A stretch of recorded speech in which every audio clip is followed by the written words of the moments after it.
अस्सलाम वालेकुम। ताबानी पंजवानी ग्रुप के साथ मॉर्निंग ब्रीफिंग लेकर मैं मोहम्मद अली पंजवानी आप लोगों की खिदमत में हाजिर हूँ। सुबह बखैर। आज बरोज़ 22 मार्च ट्यूसडे का दिन है। ट्रेडिंग का हम देखेंगे तो दूसरा दिन है। रोल ओवर वीक का देखेंगे तो हम दूसरा दिन है। मंडे को कल की तारीख 21 मार्च को हमने देखा कि मार्केट ने जो है एक पॉजिटिव मार्केट ने डायरेक्शन बनाया।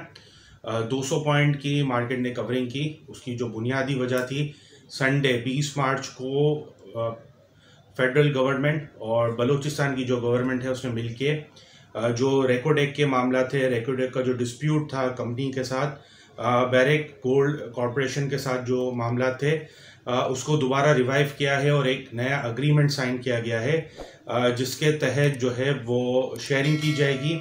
एक्सट्रैक्ट करने में, गोल्ड और कॉपर को एक्सट्रैक्ट करने में 50-50% की शेयरिंग होगी। इसमें से 50% जो है वो कंपनी ले जाएगी, बाकी जो रिमेनिंग 50% होगा उसमें फेडरल गवर्नमेंट और बलूचिस्तान प्रोविंशियल गवर्नमेंट जो है उसके बीच में तकसीम होगा बराबर। और जो फेडरल गवर्नमेंट के जो मामला हैं, फेडरल गवर्नमेंट को जो परसेंटेज मिलेगा वो 3 कंपनियों में डिवाइड होगा। इसमें सरे फहरिस्त अगर हम देखें तो OGDC है, PPL है और गवर्नमेंट होल्डिंग कॉरपोरेशन है। तो इन 3 कंपनीज के बीच में जो है वो मुनाफा जो है वो इक्वली शेयर किया जाएगा। ये जो नई अग्रीमेंट साइन हुई है इसमें जो मामलात होंगे, इसमें जो इन्वेस्टमेंट होगी वो तकरीबन $10 अरब की होगी। तो ये काफ़ी ज़्यादा खुशाइन है। लॉन्गर रन पर अगर हम देखेंगे तो OGDC और PPL जैसी अच्छी जेन्युइन कंपनी जिसका गवर्नमेंट के पास भी स्टेक है और जो अपने देखा जाए तो काफ़ी ज़्यादा लोवेस्ट लेवल पे खड़ी है, तो ये बहुत अच्छा परफॉर्म कर सकती है। अभी आगे जो मामलात लग रहे हैं, आगे जो नेक्स्ट रैली बनेगी, प्री बजट रैली जो बनेगी, जो तेज़ी होगी, तो वो उस टाइम पे हम देखेंगे कि जो डोमिनेट करेगा वो आपको oil and gas exploration company dominate करेगी, जिसे हम पास्ट में देखते हुए आ रहे थे। पिछले 2 साल से हम देखते हुए आ रहे हैं, जब से कोविड-19 का मसला था तो टेक्नोलॉजी सेक्टर ने डोमिनेट किया था। लेकिन टेक्नोलॉजी सेक्टर अभी जो अपकमिंग हमें रैली नज़र आ रही है 15 अप्रैल के बाद, जो हमें लग रहा है कि एक प्री बजट रैली चलेगी, तो उसमें जो हम मामला देखेंगे, जो इंडेक्स का वेटेज है, जो गेन करेगा वो OGDC है, PPL है, इस तरह की कंपनियां गेन करेंगी। 2 साल से हम देख रहे हैं तो कोविड-19 के बाद से जो है वो टेक्नोलॉजी सेक्टर ने डोमिनेट किया था। टेक्नोलॉजी सेक्टर थी जो वेटेज गेन करा रही थी, सीमेंट सेक्टर थे जो वेटेज गेन करा रहे थे। इसके बाद हमने देखा कि सारे मामला टेक्नोलॉजी सेक्टर पे गए। अब जो है दोबारा, जैसे पुराने प्लेयर्स थे OGDC, PPL, oil and gas exploration companies, तो ये दोबारा वेटेज गेन कराने की काबिलियत रखती हैं और फंडामेंटली काफ़ी ज़्यादा साउंड है। तो लिहाजा जहां मौका मिले बाइंग ऑन डिप की स्ट्रेटजी के साथ डिलीवरी लेके काम करें। आइडियल बाइंग जो मार्केट की है वो 42,000 इंडेक्स है। 42,000 इंडेक्स पे मार्केट को एक बार आना है, मार्केट को वहाँ पर सांस लेना है, मार्केट को वहाँ पे एक अच्छा सपोर्ट बनाना है, कंसोलिडेट करना है।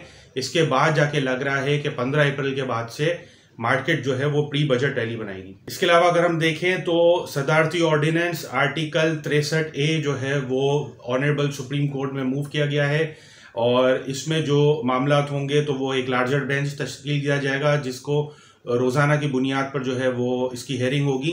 और ये जो आर्टिकल 63A जो है ये जो लोग हॉर्स ट्रेडिंग में मुलव्वस होते हैं, जो MNAs, जो पार्लियामेंटेरियंस हॉर्स ट्रेडिंग में मुलव्वस होते हैं, उससे रिलेटेड है।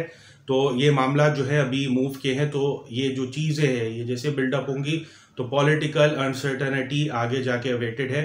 तो इस तरह के मामलात हैं। तो जहाँ पे अनसर्टेनिटी हो, मामला थोड़े ऐसे हो, तो वहाँ पर इन्वेस्टमेंट करना वाइज डिसीजन नहीं है।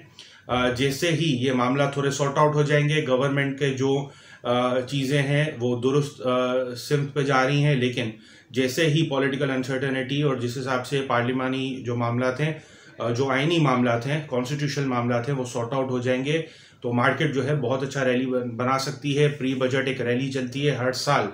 पिछले साल अगर हम देखें तो 11 जून को जो है वो बजट पेश किया गया, फाइनेंस बिल जो है वो पेश किया गया। तो यानी उस वक्त भी हमने देखा एक अच्छी रैली बनी थी, मार्केट ने एक बहुत अच्छा गेन किया था। तो 15 अप्रैल के बाद से यही लग रहा है कि 42,000, 41,500 इस तरह के लेवल पर मार्केट अच्छी डिस्काउंटेड मिलेगी। वहाँ पर आप पोर्टफोलियो डिज़ाइन करके रख लेंगे, वहाँ आप अपना नया पैसा लगा के रख देंगे तो वहाँ से बहुत अच्छा रिटर्न ले जाएंगे। इंटरनेशनल क्रूड ऑयल की दोबारा ऊंची उड़ान। हमने देखा कि ब्रेनेट जो है वो $111 इसने रिकॉर्ड बनाया है और इसके बरक्स अगर हम देखें तो WTI क्रूड ऑयल $109 के पास पहुंचा है।